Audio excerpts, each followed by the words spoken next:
मैं देश की जनता को, दिल्ली की जनता को, सारे विपक्षी दलों को इतना ही कहना चाहता हूं, साहब 1993 में राज्य बना, 93 से 15 तक इसी नियमों के अनुसार उस वक्त भी सर्विस केंद्र सरकार के हाथ में ही थी। सुप्रीम कोर्ट ने एक इंटरप्रिटेशन किया और इंटरप्रिटेशन कर कर ये भी कहा कि अगर आपको सर्विस हाथ में लेनी है तो कानून बनाना पड़ेगा, जो अभी हम कर रहे हैं। तो 93 से लेकर 2015 तक किसी भी मुख्यमंत्री को कभी भी झगड़ा नहीं हुआ। आप भी आए, हम भी आए, ऊपर हम भी थे, आप भी थे, क्योंकि झगड़ा इसलिए नहीं हुआ कि जो भी आए, मैं तो आपके वखान कर रहा हूं अधीर रंजन जी, समझिए, चाहे कांग्रेस हो या बीजेपी, जो भी आए उनका मकसद दिल्ली की जनता की सेवा करना था। अगर सेवा करनी है तो झगड़ा करने की जरूरत नहीं, मगर अधिकार चाहिए तो झगड़ा करने, और झगड़ा करने का स्वभाव ही हो तो क्या कर सकते हैं। हम तो रिसीविंग एंड पर है, भाई झगड़ लो, अब क्या कर सकते हो। आप दिल्ली की जनता ने आपको चुना है, आप झगड़ा करना चाहते हो।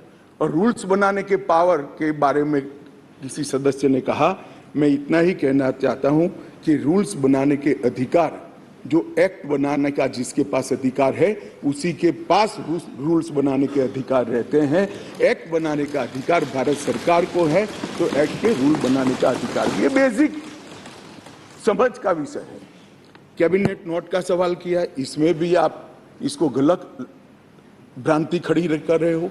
आप ध्यान से पढ़ लीजिएगा, कैबिनेट नोट आज भी कोई भी राज्य हो, आप लोग की कई राज्य में सरकार है, वहां कैबिनेट नोट कैबिनेट सचिव की साइन से ही कैबिनेट में जाती है। फाइल पर मंत्री की अप्रूवल होती है। यहां पर क्या होता था, जब घपले घोटाले वाली कैबिनेट नोट हो, सचिव के पास जाती ही नहीं थी, मुख्य सचिव के पास जाती ही नहीं थी। मंत्री के सिग्नेचर से पहली बार मैंने इतने लंबे सार्वजनिक जीवन में, माननीय अध्यक्ष जी, कोई कैबिनेट नोट गई है ऐसा सुना है। मंत्री के सिग्नेचर से कभी नहीं जाती, इसलिए रूल्स बनाने पड़े हैं भाई। रूल्स इसलिए बनाने पड़े हैं कि रूल्स के हिसाब से नहीं चलता था, रूल्स के हिसाब से चले, उसके लिए ये रूल्स बनाने पड़े हैं। माननीय अध्यक्ष जी, मैं फिर से एक बार दिल्ली का इतिहास जरूर बताना चाहूंगा। माननीय अध्यक्ष जी, 1953 में फजल अली कमीशन का गठन हुआ। उसने अपना प्रतिवेदन 1955 में दिया। उसके पहले पट्टाभी सीतारामैया की कमेटी बनी। उसके बाद 56 में संविधान संशोधन कर यूनियन टेरिटरी की अवधारणा आई। इसके साथ साथ दिल्ली म्युनिसिपल कॉरपोरेशन एक्ट 57 नगर नियम अधिनियम लागू कर दिया गया। और 87 में जब सरकार या कमेटी बनी, उसके बाद दिल्ली को राज्य देने का निर्णय किया गया। 249A के तहत इसका विस्तृत वर्णन दिया हुआ है और 69वें संविधान संशोधन के द्वारा इसको लिया गया है। मैं एक जो रिपोर्ट है इसका कोट भी पढ़ना चाहता हूं। पहले मैंने जवाहरलाल नेहरू जी को पढ़ा, अंबेडकर जी को पढ़ा। श्री रिंकू जी अंबेडकर जी को कह रहे थे कि अंबेडकर की भावना के खिलाफ काम कर रहे हो। रिंकू जी, हम तो अंबेडकर जी की भावनाओं के अनुसार काम कर रहे हैं। अंबेडकर जी ने कहा था कि केंद्र के तहत रहना चाहिए।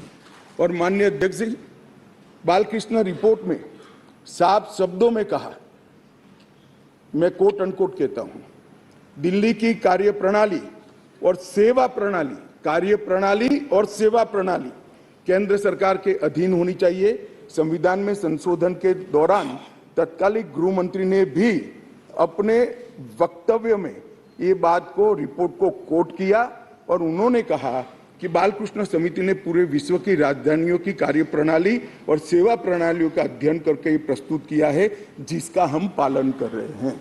और उस वक्त गृह मंत्री कांग्रेस के थे। तो आपको ये मालूम होना चाहिए कि आप जब एक उंगली हमारे सामने करते हो तो 3 उंगली आपके सामने होती है।